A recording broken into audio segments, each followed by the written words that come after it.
झारखंड की जिम्मेदारी सौंपी है। रमा जी, उनको मैं शुभकामनाएं देती हूँ। मेरे साथ साफिया जुबैर जी हैं, राजस्थान से विधायक रही हैं, प्रभारी हैं ऑल इंडिया महिला कांग्रेस से झारखंड की। मेरे साथ हमारी सीनियर नेता जो हैं आभा सिन्हा जी हैं, महिला कांग्रेस में 20 साल पहले हमने एक साथ काम किया। सुंदरी जी हैं।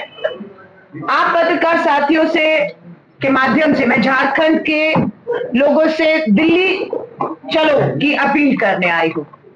14 दिसंबर भारत की राजधानी दिल्ली के रामलीला मैदान में देश के कोने कोने से कांग्रेस का कार्यकर्ता कहे, सामाजिक कार्यकर्ता कहे, लोग जो संविधान और लोकतंत्र बचाने की लड़ाई लड़ रहे हैं, वो सब 15 दिसंबर दिन रविवार भारत की राजधानी दिल्ली के रामलीला मैदान में दोपहर 1 बजे एकत्रित हो रहे हैं।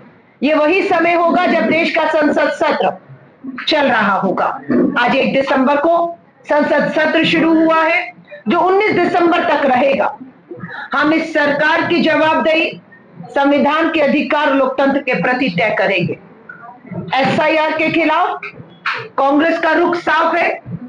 चुनाव हम जीते, चुनाव हम हारे, लेकिन हम एसआईआर को संवैधानिक एक वोट के अधिकार पर हमला मानते हैं। हम इसे किसी कीमत पर भी बर्दाश्त नहीं करेंगे, क्योंकि ये एक साजिश है। सोची समझी साजिश के तहत एसआईआर का एक ही मकसद है कि गैर भाजपा वोटर जो है, जिसमें दलित, आदिवासी, अल्पसंख्यक खासतौर से आप देखे जाते हैं, उन्हें निशाना बनाकर उनके एक वोट को काटकर उनके एक वोट के अधिकार को छीनने की साजिश के तौर पर हम एसआईआर को देख रहे हैं।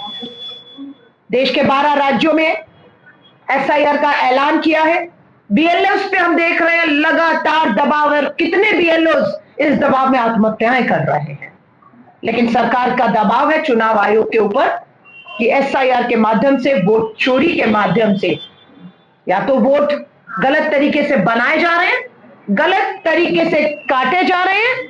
और दिल्ली के ही नगर निगम का चुनाव कल हुआ है। एक नगर निगम में एक पोलिंग बूथ में एक ही आदमी के 90 से अधिक वोट पाए गए हैं।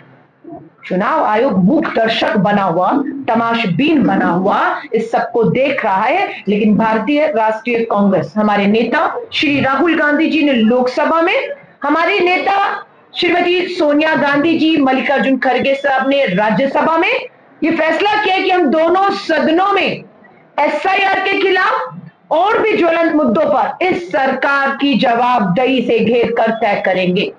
सदन और सड़क पर दोनों जगह इस लड़ाई को हम लड़ेंगे। इसीलिए 14 दिसंबर भारत की राजधानी दिल्ली में एक बड़े आंदोलन की शुरुआत हो रही है, जो इन 12 राज्यों में और दूसरे राज्यों में जाएगा। चुनाव आयोग पूरी तरह से संवैधानिक पद, संवैधानिक संस्था से समझौता कर चुका है। राहुल गांधी जी ने लगातार प्रेस वार्ता की, इसको दोहराया कि मुझे मालूम है, मैं चुना हुआ सांसद और लोकसभा में नेता विपक्ष हूं, मैं जिम्मेदारी से इस बात को कह रहा हूं। और सबूत पेश किए, महाराष्ट्र में सबूत पेश किए, कर्नाटका को लेकर सबूत पेश किया, और अभी हरियाणा में 25 लाख हमारा और बीजेपी का वोटों का अंतर, 2 राजनीतिक दलों में हरियाणा में वोटों का अंतर 25,000 से कम था। हमें बीजेपी से मात्र 25,000 वोट कम पड़ा और सरकार वहां चली गई। लेकिन जब हम जांच करते हैं वोटर लिस्ट की, तो पता लगता है 25 लाख वोट हरियाणा में फर्जी, डुप्लीकेट बने। हमने तमाशा देखा। क्या तमाशा?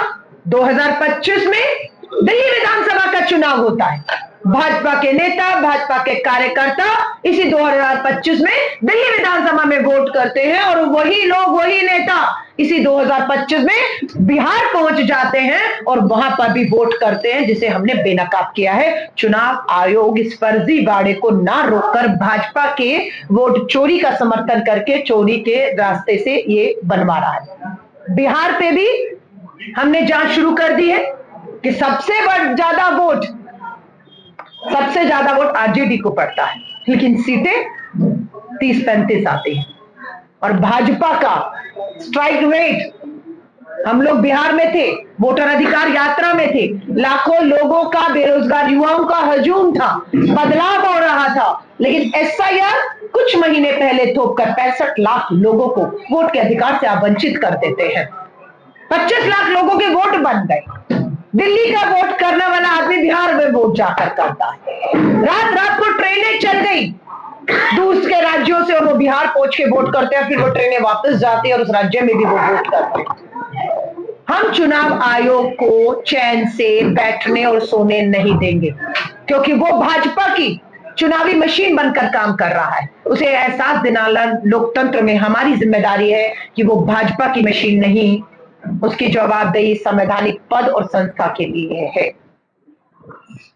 सो भारतीय राष्ट्रीय कांग्रेस संसद का, दोनों सदनों का और महिलाओं के मुद्दे पर 33% महिला आरक्षण विधेयक कानून पास हो गया है, लागू नहीं कर रही केंद्र की भाजपा सरकार। राज्य दर राज्य चुनाव हो रहे हैं, लेकिन महिलाओं को उनके आरक्षण में जो मिले अधिकार से वंचित किया जा रहा है, क्योंकि वो आरक्षण पास है, लागू नहीं हो रहा है।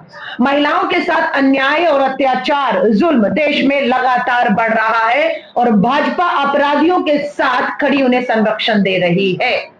मुझे गर्व महसूस होता है कि मैं झारखंड में हूं और यहां झारखंड में इंडिया गठबंधन की हमारी सरकार, हमने बहनों से वायदा किया था कि हमारी सरकार आएगी तो उन्हें आर्थिक मदद दी जाएगी और हमारा तेलंगाना, कर्नाटका, झारखंड वो राज्य हैं जहां पर हमने महिलाओं के साथ जो आर्थिक मदद का वायदा हर महीने किया था, यहां पर 2500 रुपए का 50 लाख से ऊपर बहनों को हम हर महीने महंगाई से, कर्ज से निकालने के लिए आर्थिक मजबूती के तौर पर उन्हें मदद दे रहे हैं। पर यहां हम चुनौती देते हैं, दिल्ली में भाजपा की सरकार, राजस्थान, मध्य प्रदेश, छत्तीसगढ़, असम भाजपा की सरकार, वायदा किया बहनों को पैसा देंगे, लेकिन पैसे के नाम पर धोखा दिया है। वहां एक भी रुपये की मदद, राजधानी दिल्ली की बात कहूं, भाजपा की सरकारों में नहीं हो रही और हमारी सरकारें मात्र 500 रुपए का घरेलू सिलेंडर तेलंगाना में दे रही हैं।